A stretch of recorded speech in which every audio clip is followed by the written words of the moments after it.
Good morning. इस video में आपका स्वागत है। आज हमने लिया है क्लास 10th सामाजिक विज्ञान जल संसाधन। बच्चों, संसाधन के विषय में तो आपको पता ही होगा। संसाधन हम उसे कहते हैं जो मानव जीवन के लिए जो भी पर्यावरण में वस्तुएं या पदार्थ हैं उपयोगी हैं, मानव की आवश्यकताओं की पूर्ति करते हैं, मानव के लिए मूल्यवान हैं, उसे हम संसाधन कहते हैं। संसाधन दो प्रकार के होते हैं, एक प्राकृतिक संसाधन और एक मानव निर्मित संसाधन। तो हमने आज जल संसाधन लिया है। आइए देखते हैं। और हमारा क्वेश्चन है उत्तर और दक्षिण भारत की नदियों की तुलना।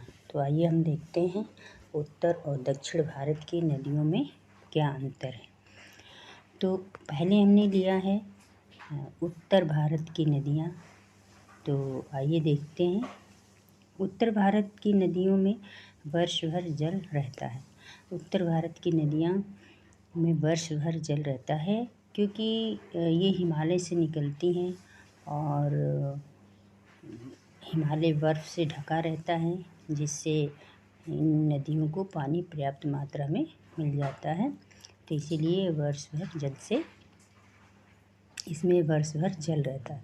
दूसरा है उत्तर भारत की नदियाँ लंबी होती हैं और इनका प्रवाह क्षेत्र भी लंबा होता है।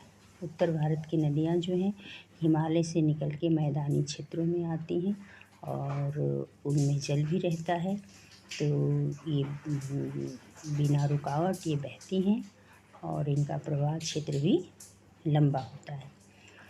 तीसरा है यह नदियाँ जलप्रपात नहीं बनाती। ये नदियाँ जो हैं मैदानी क्षेत्रों में बहती हैं और ये जलप्रपात नहीं बनाती और जैसे दक्षिण भारत की नदियाँ बनाती हैं। चौथा हमने देखा यह नदियाँ समतल एवं उर्वरक भागों में बहती हैं, इनमें सिंचाई होता है।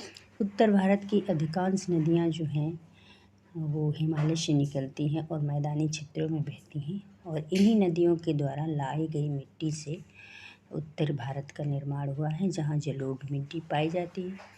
तो ये जो उत्तर भारत का मैदान है वो उपजाऊ है, इन्हीं क्षेत्रों में नदियाँ बहती हैं।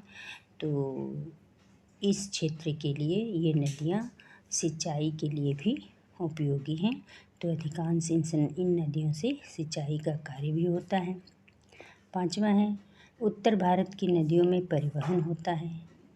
तो हम देखेंगे कि उत्तर भारत की नदियाँ लंबी होती हैं और इनमें जल भी वर्ष भर रहता है, इसीलिए परिवहन के अच्छा साधन भी हैं। तो इनसे आंतरिक जल परिवहन होता है।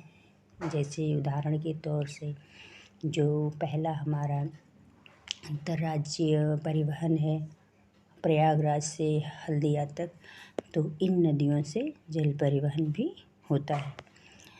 दूसरा हम देखेंगे दक्षिण भारत की नदियाँ। बच्चों, दक्षिण भारत की नदियाँ जो हैं वो अधिकांश नदियाँ पठार से निकलती हैं, दक्षिणी पठार से निकलती हैं। तो पठार पे बर्फ़ की चादरें नहीं है, बर्फ़ नहीं जमा रहता है उतना, और ये नदियाँ इन नदियों को वर्षा का जल ही प्राप्त हो पाता है, पर्याप्त मात्रा में जल नहीं प्राप्त हो पाता है। तो पहला हम देखेंगे कि दक्षिण भारत की नदियाँ छोटे एवं कम ऊंचे पत्थरों से निकलती हैं, इसीलिए गर्मियों में सूख जाती हैं क्योंकि इन्हें जल पर्याप्त मात्रा में नहीं मिल पाता। और दूसरा है दक्षिण भारत की नदियाँ छोटी होती हैं और इनका प्रवाह क्षेत्र भी छोटा होता है। दक्षिण भारत की नदियाँ वर्षा के जल से जल प्राप्त करती हैं, तो ये छोटी भी होती हैं। ये घाटी में प्रवाहित होती है, घाटी नुमा में प्रवाह होता है और इनका क्षेत्र भी कम होता है। तीसरा हम देखेंगे यह नदियाँ जलप्रपात बनाती हैं। यह नदियाँ जो हैं पत्थर से जैसे पानी गिरता हुआ रहता है, पठार है, मैदानी क्षेत्र है नहीं, तो ये नदियाँ जलप्रपात भी बनाती हैं। चौथा है यह नदियाँ ऊबड़ खाबड़ रास्ते से बहती हैं और गहरी घाटियाँ बनाती हैं। हमने कहा कि जैसे उत्तर भारत की नदियाँ हैं समतल में बहती हैं और मिट्टी होती है तो उनका कटाव क्षेत्र बढ़ता जाता है, लेकिन दक्षिण भारत की नदियाँ जो हैं पठार से निकलती हैं, पत्थर से निकलती हैं, तो इनका जो रास्ता है वो बड़ खाबड़ होता है और घाटी में ये बहती हैं, गहरी सकरी घाटी होती है। पांचवा हम देखेंगे दक्षिण भारत की नदियाँ छोटे और उर्वरक डेल्टा बनाती हैं। तो पांचवा है जो कि जो नदियाँ अरब सागर में गिरती हैं, जैसे ताप्ती है, नर्मदा है, ये नदियाँ डेल्टा का निर्माण नहीं करती हैं। लेकिन जो नदियाँ बंगाल की खाड़ी में गिरती हैं और जो पूर्वी तट है हमारा वो ढालनुमा है और सकरा है, तो वहाँ दक्षिण भारत की जो नदियाँ जैसे गोदावरी है, कावेरी है, कृष्णा है, जो नदियाँ बंगाल की खाड़ी में गिरती हैं वो छोटे और उर्वरक डेल्टा का निर्माण करती हैं। तो इस तरह हमने दक्षिण भारत और उत्तर भारत की नदियों के अंतर पे प्रश्न बनाया था।